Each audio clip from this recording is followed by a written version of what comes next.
नमस्कार, मैं चंद्र प्रकाश साहू लोकपूजा.com से। ज़िले भर के तमाम धान खरीदी केंद्रों में अनियमितता जारी है। प्रशासन कह रही है कि बहुत मुस्तैदी से और प्रशासन की देखरेख में धान खरीदी हो रही है, किंतु देखा जाए तो धान खरीदी करने वाले और धान खरीदी करवाने वाले और बीच के बिचौलिया इतने मदहोश हो चुके हैं पैसे कमाने में, कहे कि अवैध कार्यों में, कि सूचना देने पर उस ग्रामीण से मारपीट कर दी जाती है। आपने सही समझा, मैं बात कर रहा हूँ धान खरीदी केंद्रों में लगातार प्रशासन की देखरेख में, प्रशासन के संरक्षण में बिचौलिया मुस्तैदी से धान बेच रहे हैं। धान जो मार्केट में 10 से 12 रुपये किलो मिल जा रही है आपको, वो धानों को 18 रुपये 19 रुपये की दर से जो शासन की रेट है, और बाद में बोनस 25 रुपये के रेट से बिचौलिया किसानों के खाता खोज के धान बेच रहे हैं। और प्रशासन इसके लिए केवल नारेबाजी करवा रही है। प्रशासन ने तमाम समितियों में चस्पा करवा दी गई है, पोताई करवा दी गई है, लिखवा दिया गया है कि 2 टोल फ्री नंबर दे रहे हैं। उन्हें कहना है टोल फ्री नंबर है, इस पे धान से संबंधित कोई शिकायत हो, आपको बिचौलिया दिखे तो इसमें आप फ़ोन लगाइए और कंप्लेन कीजिए, हम उसको कार्रवाई करेंगे, ऐसे दावे कर रही है प्रशासन। मगर देखिए धरातल में ऐसा लागू होते कुछ दिख नहीं रहा है। एक ग्रामीण जो धान बिचौलियों को देखता है, समझता है, और वो प्रशासन को फ़ोन करता है। हमारे ज़िले के संवेदनशील कलेक्टर का जनरल गौरव सिंह को कॉल करता है और वो कहते हैं कि मैं एसडीएम का नंबर दे रहा हूँ। एसडीएम कहते हैं कि मैं एक अधिकारी का नंबर दे रहा हूँ। वो कहते हैं तहसीलदार का नंबर दे रहा हूँ। ऐसे करके 4-5 एक ग्रामीण जो है फ़ोन लगाते चारों पाँचों को, और लास्ट में प्रशासन की टीम उसको सूचना देती है जो बिचौलिया था उसको, और घर में रेड मारती है और पाती है कि जीरो, कुछ नहीं धान वहाँ पर। मगर सूचना देने वाले को क्या मिलती है? लहूलुहान, सर फट जाते हैं, खून की धाराएँ बहती है, और थाने में आता है अपराध दर्ज करवाने। तो पुलिस मुआवजे के लिए भेजती है अपराध दर्ज करने के बाद, मगर इसके आने के बाद दोनों पे एक जो 4 धाराएँ लगानी चाहिए थी, दोनों पे लग जाती है। ऐसे में देखा जाता है कि आरोपी कौन है, पहले सवाल ही उठता है। मेरे भी जो ग्रामीण है जो मारपीट खाया हुआ है, खून से लथपथ था, अस्पताल गया इलाज करवाने के लिए, इलाज भी नहीं करा पाया, टेस्टिंग कराना था MLC के लिए, वो भी नहीं करा पाया पैसे के अभाव में। वो ग्रामीण हमारे बीच है, मुझसे जानते हैं, बात करते हैं कि उसको कैसे दिक्कत हुआ, कैसे मारपीट हुई, तमाम चीज़ें उसी की जुबानी हम आपको दिखाते हैं। क्या नाम आपका? विश्वजीत सेन नाम है मेरा। क्या करते हैं आप? मैं साग तरकारी भाजी बेचता हूँ। अच्छा, कहाँ के रहने वाले हैं आप? मैं गणेशपुर सिलफिली का रहने वाला हूँ। सिलफिली के रहने वाले हैं जी। अच्छा, तो जो धान में आपको मारपीट हुई, जो पट्टी बांधे हुए, कैसे हुई थी घटना? पूरा विस्तार से बताइए। देखिए क्या है, ये शायद मेरी ही गलती है। मैंने अधिकारियों के पास फ़ोन करके बोला कि साहब यहाँ बिचौलिया बहुत तेज़ी से काम कर रहे हैं, धान बिक्री का काम चल रहा है, अवैध कारोबार चल रहा है। अगर मैं ये शिकायत नहीं करता तो शायद ये दिन नहीं देखना पड़ता मुझे। बहुत ही कंडीशन ख़राब है, मेरी जान चली जाती सर। ऐसा स्थिति मेरे साथ हो गया।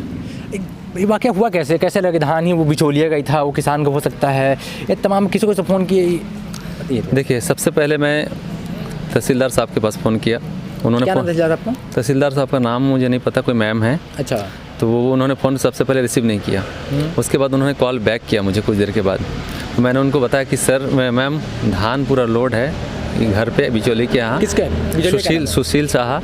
हाँ, जो बाहर का निवासी है, 10-12 साल से गवर्नमेंट ज़मीन में रह करके निवासरत है यहाँ का। तो वो जो है धान लोड करके रखा हुआ है, और ये जो है आज संडे है, आप मैम जल्दी आइए, नहीं तो मंडे तक वो धान जो है अनलोडिंग कर देगा। और ये इसका डेली का रूटीन। डेली कहाँ बेचता था? वो सिलफिली में जो धान क्रय केंद्र है, हाँ, वो वहीं पर ले जाकर के डेली बेचता है। मेरे पास काफ़ी सारे वीडियोस भी हैं उनके। अच्छा। उसमें से ये देखिए, एक वीडियो मेरे पास ये है, वीडियो नहीं फ़ोटो है ये, बाकी वीडियोस भी आपको मिल जाएंगे। ये फ़ोटो है, ये गाड़ी नंबर सही था ये। तो मैंने तहसीलदार मैम को फ़ोन किया, उसके बाद तहसीलदार मैम से बात हुई। उसके बाद मैंने कलेक्टर साहब के पास फ़ोन किया। कलेक्टर साहब बोले कि हम छुट्टी में हैं, आप उनसे बात करिए, SDM साहब से बात करिए, और जो चार्ज में CO साहब से बात करिए, और क्या बोले फूड ऑफिसर से बात करिए। तो मैंने SDM साहब से बात किया, तो SDM साहब ने मुझे नंबर मैसेज किया कि आप उनसे बात करिए, फूड ऑफिसर से, और वहाँ के कोई इंचार्ज है सिसोदिया साहब से। तो मैंने सिसोदिया साहब के पास फ़ोन किया। सिसोदिया साहब बोले मुझे कि आपकी जानकारी गुप्त रखी जाएगी। तो मुझे विश्वास हो गया, मैं निश्चिंत हो गया कि सर मेरी जानकारी जो है गुप्त रखी गई है। लेकिन कुछ देर के बाद 10 मिनट के बाद जब मेरी बात तहसीलदार मैम से होती है, 10 मिनट के बाद धान जो है खाली कर दिया जाता है बगल वाले गांव में ले जा करके। अच्छा, बगल के समीप ही गाँव? हाँ हाँ, कनकपुर नाम का गांव है वहाँ पे। फिर मैंने तुरंत फ़ोन किया, मैं तुरंत फ़ोन करता हूँ तहसीलदार मैम के पास कि मैम देखिए ऐसा कंडीशन है, आप आए नहीं, देखिए धान अनलोडिंग हो जा रहा है। आखिर उनको पता कैसे चला? तो बोले मुझे क्या पता, मैं तो जांच के लिए बोली हूँ। तो अच्छा, जांच करने कौन जाता है? आप तो हाँ, जांच करने के लिए जहाँ तक मेरे हिसाब से पटवारी आता है, और पटवारी उस समय आया जब शाम हो गया, अंधेरा हो गया, तब वो आया जब धान अनलोडिंग हो गया। अच्छा, पहले सूचना थी उसको, बिचौलिए को? हाँ हाँ, सूचना किसी ने दिया है, अब कहाँ से दिया है, कहाँ का लिंक है मुझे नहीं पता, लेकिन बिचौलिए को ये पता चल गया कि मैंने शिकायत किया है और वो जो है मेरा ये हाल किया है। देखिए मेरा जान जाते जाते बच गया। मैं तो लोगों से रिक्वेस्ट करूंगा कि सर अगर किसी कहीं शिकायत अगर करना हो तो उसका खामियाजा अगर ऐसे भुगतना पड़े तो फिर शिकायत करने के लिए कौन जाएगा? मेरा तो सर जान जाते जाते बची। 6 टाके लगे हैं सर मेरे सिर में। 6 टाके लगे? हाँ हाँ। खून के धब्बे भी काफ़ी आप हैं? मैं खून के धब्बे मैं आपको अभी दिखा सकता हूँ, वीडियो भी मेरे पास है। आप कल रात का मेरा कंडीशन देखते, 2 बार उल्टियाँ किया हूँ मैं। ये देखिए अब खून सूख गया है पूरा, आज 24 घंटे से ऊपर हो गया है। अब खून देखिए अभी भी है, ये देखिए, ये देखिए खून पूरा सूखा हुआ खून है। मैं बता रहा हूँ इस कंडीशन में लोगों की मौत हो जाती, और मैं बता रहा हूँ न्याय तो मुझे मिलता, लेकिन कब? जब मेरी मौत हो जाती, डेड बॉडी पोस्टमार्टम रिपोर्ट आ जाता, तब मुझे न्याय मिलता। लेकिन मैं जिंदा हूँ, मुझे कहाँ से न्याय मिलेगा? अच्छा, तो घटना कहाँ पर हुई, कहाँ मारपीट होती है? मैं घर जा रहा था, दुकान से घर जा रहा था। कहाँ? मेरा रोड के साइड में दुकान है, सिलफिली में, गणेशपुर में दुकान है। तो मैं घर जा रहा था, मैं मोटरसाइकिल से अपने बाइक से जा रहा था घर। वो रास्ते में छुपा हुआ था झाड़ियों के पीछे। वो जो है अपनी एक रेंजर साइकिल तो उसको मेरे मोटरसाइकिल के सामने फेंक दिया, जिससे मैं गिर गया।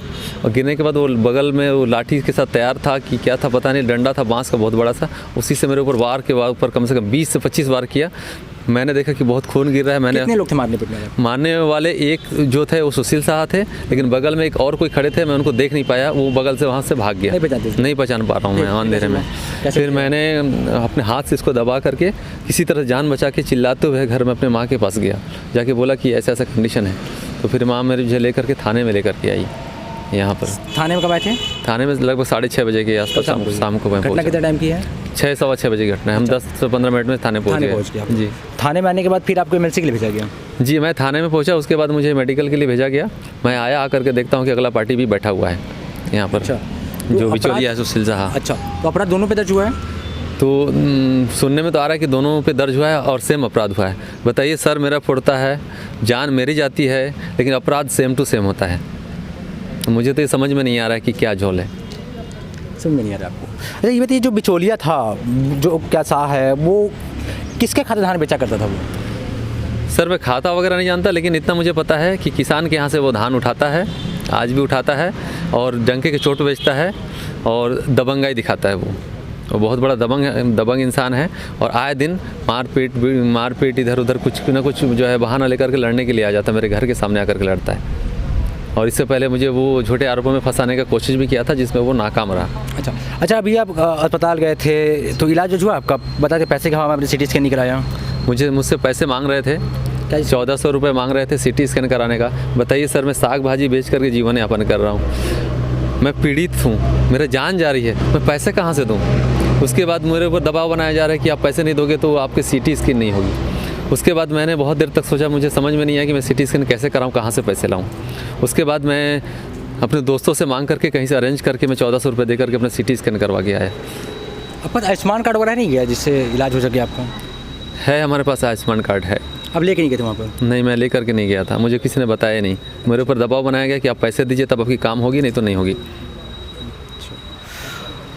ये देखिए एक ग्रामीण जिसका सर फट चुका है, खूनों की धार बह रही थी, और वो आरोपी खुलेआम घूम रहा है। अब देखिए कि धान समिति सबसे के प्रबंधक सबसे बिचौलिए बन के बैठे हुए हैं। वो किसानों के नाम से धान बेच देते हैं, किसानों को सूचना नहीं होती है। इसके साथ जो बिचौलिए हैं, जो किसानों के नाम से खाता कुछ धान बेचते हैं, वो भी धान समिति वाले ले रहे हैं। किसान टोकन के चक्कर लगा रहा है समितियों में, मगर उनकी टोकन नहीं कट रही है, किंतु जो बिचौलिया है उसकी टोकन आसानी से कट रही है, और वो हज़ारों क्विंटल धान वो बिचौलिया बेच दे रहा है। इसमें आप देखिएगा कि जितनी भूमिका, संदिग्ध भूमिका सहकारी समिति के प्रबंधक की देखरेख की है, उतनी ही भूमिका आप देखिए कि बैंकों की है। जो बैंकें किसानों के नाम से समिति प्रबंधकों को, बिचौलियों को ATM कार्ड, चेक बुक, तमाम चीज़ें उपलब्ध कराते हैं आसानी से, ताकि वो पैसे आहरण कर सके। और कई किसान ऐसे भी होते हैं जिनको सूचना तक नहीं होती है कि हमारे खाते में धान बिक गया है और उसकी राशि भी आरण हो जाती है, इसके बाद भी प्रशासन कुछ कार्रवाई नहीं करती है। हमने बीते वर्ष आपको सूरजपुर धान उपार्जन केंद्र का बताया था कि किस तरह से कई किसानों के धान कागजों में बिक चुके हैं और किसान को मालूम तक नहीं है। हमने ग्राउंड पर वहीं आपसे दिखाया था। हमारे बीच यूट्यूबर सामाजिक कार्यकर्ता के रूप में जाने जाने वाले रितेश रॉय हैं, जो कि जहां मारपीट हुई है उसी गांव के रहने वाले हैं। हम इनसे जानते हैं कि घटना कैसे होती है या तमाम चीज़ें क्या होता है। कि बहुत शर्मिंदगी का विषय है कि ये मेरे गांव का मामला है। हम लोग ले चले थे कि पूरा सूरजपुर सुधारेंगे, एक अच्छा छवि लेकर के आएंगे, लेकिन गांव में ऐसी घटना होना ये बिल्कुल मेरे लिए शर्मनाक है। और मैं फिर भी कहूँगा कि किसी को भी लॉ एंड ऑर्डर को हाथ में लेने का अधिकार नहीं होना चाहिए। इस पे पुलिस को भी एक्शन लेनी चाहिए और जो भी मामला है इसको निष्पक्ष जांच की जाए और सही को सही और गलत को गलत साबित किया जाए, ना कि किसी के दबाव में, कोई भी दबाव में काम करे पुलिस प्रशासन। तो प्रशासन जो नंबरें दी हुई उस नंबर पर क्या कॉल लगता है, बात होती है? देखिए, एक नंबर तो उसमें बंद आता है। हो सकता है कि उस दिन घटना के दिन रविवार रहा होगा, इसलिए बंद आ रहा होगा। और दूसरा जो एक नंबर है वहाँ मैंने देखा कि उसमें एक अंक कम है। हो सकता है अभी जब आप जांच के लिए जाएं या कोई देखे तो वो भर दिया गया हो, मेरे बयानों को घुमा फिरा कर न देखा जाए, उसमें एक अंक ही कम है। तो ये चीज़ें नहीं होनी चाहिए, ये लापरवाही है और कहीं ना कहीं इस चीज़ को छुपाया जा रहा है। जो घटनाएं हो रही हैं, चोरी हो रही हैं, उसको छुपाने के लिए कायम किया जा रहा है। इसमें अपराध दर दोनों पे की चार धारा लगती है, दोनों पे लगती है, पीड़ित पक्ष पर आरोप भी लगती है, इस पे लेके क्या करते हैं? देखिए, इसमें मैं तो कहूँगा कि विवेचना करना चाहिए और ये विवेचक को सोच समझ के करना चाहिए। किसी भी दबाव में काम नहीं करना चाहिए। आने वाले समय में देखिए परिस्थितियाँ बदलती हैं, हमेशा जो भी दबाव में आप काम कर रहे हैं, ये दबाव हमेशा कभी विपरीत कभी पक्ष में रहेगा। तो इसलिए जो न्याय संगत हो, कानून पर से भरोसा ना उठे लोगों का, वही होना चाहिए। नहीं तो ये लड़ाई झगड़े कभी ख़त्म नहीं होने वाले हैं अगर कानून सही व्यवस्था नहीं करेगी तो। बिचौलियों के लिए प्रशासन को क्या राय दीजिएगा?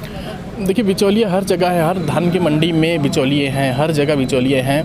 इसको कंट्रोल अगर करना होगा तो कानून को सामने आना पड़ेगा। नहीं तो ऐसे शिकायतकर्ता पे अगर हाथापाई या मारपीट ऐसे जैसे गंभीर अपराध हो तो फिर आगे आने वाले समय में कोई शिकायतकर्ता सामने नहीं आएगा और जो भ्रष्टाचार और घोटाले हो रहे हैं वो निरंतर ऐसे ही होते रहेंगे।